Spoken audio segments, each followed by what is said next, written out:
आपका नाम? मेरा शशि शेखर चीनू।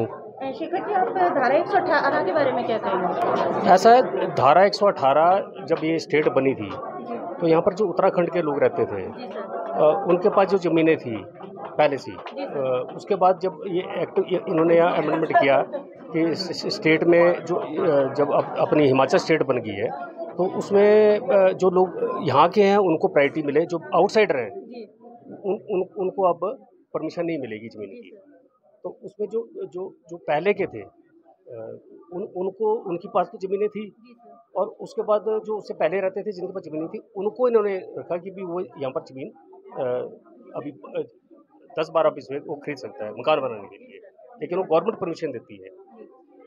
तो वो अब हम मान के चलो कि हमारे जो उसमें भी थे उस टाइम इतने पैसा नहीं था, तो उनमें कई लोग वंचित रह गए, जिन्होंने यहाँ मकान बना दिए कोई दिक्कत नहीं है। लेकिन अब 72 का और आज 22 हो गया, इतने सालों में 72 के बाद जो लोग बच्चे यहाँ पर हुए, पैदा हुए और जो नहीं बना पाए उससे पहले और जो अब आए सर्विस पे, अब हिमाचल सरकार की सर्विस करें, सेवा दें, लोगों की सेवा करें, हिमाचल सरकार की सेवा करें और उसके बाद रिटायरमेंट के बाद पता लगे कि हम ज़मीन नहीं खरीद सकते, फ्लैट खरीद सकते हैं। फ्लैट तो कोई भी खरीद सकता है। तो हम अब वो भी चाहते हैं कि हमको भी एक ज़मीन का मिले। तो हम ये माँग कर रहे हैं आपके माध्यम से कि सरकार हमारी बात सुने कि अब 72 के बाद जो चीज़ चली है उसको तो हम नहीं बोल रहे कि हम सारी ज़मीन खरीद सकते हैं सब। लेकिन 72 के बाद जो जो लोग यहाँ पर आए हैं या जो वंचित रह गए हैं, उनको कम से कम एक आप क्राइटेरिया फिक्स कर दो कि 30 साल से ऊपर जो भी यहाँ पर रहेगा, वो ऑटोमेटिकली पात्र बन जाएगा कि वो भी 4 बिस्वे 6 बिस्वे जो भी वो सरकार तय करे भी कितना कर सकता है, तो वो भी कम से कम 4-6 बिस्वा जो ले सके ताकि अपना मकान बना सके, अपने बच्चों का भविष्य वो भी सुरक्षित रखे। तो मैं समझता हूँ कि हरीश भाई का हम इसलिए वो कर रहे हैं समर्थन कि आपके रिबल फाउंडेशन के माध्यम से कि आप भी ये आवाज़ उठाओ, हम भी उठाएँगे और हरीश भाई आपको हम समर्थन इसलिए कर रहे हैं कि कांग्रेस पार्टी जब सरकार बनाएगी तो आप कम से कम हमारी बात उत्तराखंड के लोग जो है उनकी बात सरकार तक पहुँचे और इस चीज़ में जो भी अमेंडमेंट करनी है वो करें।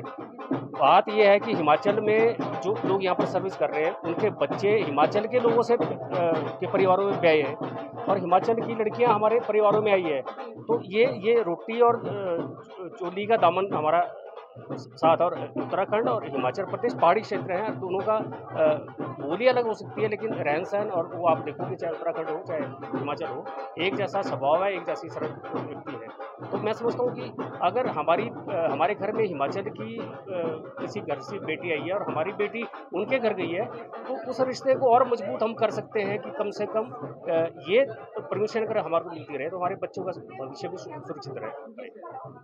तो धारा 118 रखने से बेनिफिट होगा सर? तो धारा 118 में 72 से पहले के लोगों को तो ठीक है, लेकिन उससे बाद की मैं जो बात कर रहा हूँ उनको भी एक क्राइटेरिया गवर्नमेंट फिक्स कर दे कि हिमाचल में जो भी सर्विस कर रहा है वो हिमाचल में अगर मान के चलो कि ज़िंदगी तो उसने यहाँ पर लगा दी, तो 30 साल या 40 साल वो सरकार डिपेंड करती है कि 40 साल बाद उसको मौका मिल जाए ताकि वो रिटायरमेंट होगा तो उसके वो अपना मकान बनाए तो उसके बच्चे सुरक्षित हो जाएंगे, तो कम से कम मकान तो है। तो ये हमारी मांग है।